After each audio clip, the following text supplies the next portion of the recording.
Hi friends, എല്ലാവർക്കും live media പിള്ളാറിന്റെ പുതിയൊരു അധ്യായത്തിലേക്ക് സ്വാഗതം. ഞാൻ നിങ്ങളുടെ സ്വന്തം മുഖ്യ പെരുവല്ലോ. അതെ, ഇന്ന് നമ്മള് സ്പെഷ്യല് ചപ്പാത്തിയും വീട്ടിലുണ്ടാക്കിയ ചപ്പാത്തിയും താറാവ് കറി പിന്നെ മൈസൂർ പാകം ഇട്ടാ കഴിക്കാൻ. എരിവ് കൂടുതലാണ്, അതിപ്പോ ഒന്ന് സെറ്റാക്കാൻ വേണ്ടിയിട്ട്. അപ്പോ നമുക്കിത് കഴിച്ചു നോക്കാം. നല്ല സെറ്റായിട്ടുള്ള താറാവ് കറി, അതുപോലെ ചപ്പാത്തി.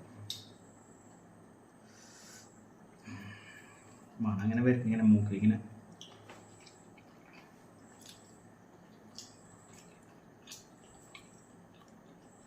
ചോറും താറാവ് കറിയേക്കാളും ഏറ്റവും ടേസ്റ്റ് എന്താ പറയും, ചപ്പാത്തി താറാവ് കറിയാണ് ടേസ്റ്റ് ഉണ്ട്.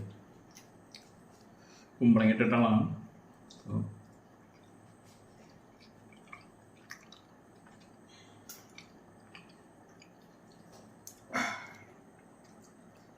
കിട്ടി, സൂപ്പർ. പിന്നെ ഈ താറാവ് താറാവാണ് കേട്ടോ.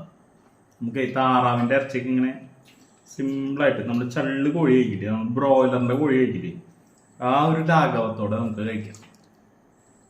ആയിക്കോട്ടെ.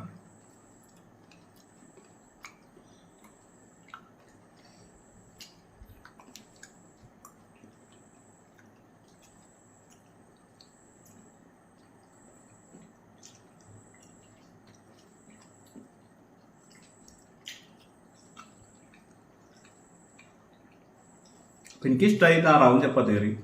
അപ്പോൾ നിങ്ങൾക്ക് നിങ്ങളുടെ ലഞ്ചോ ഡിന്നറാ ബ്രേക്ക്ഫാസ്റ്റ് എന്തെങ്കിലുമൊക്കെ പറയാം. വീണ്ടും പുതിയ വീഡിയോ ആയിട്ട് വരാം. Okay, by.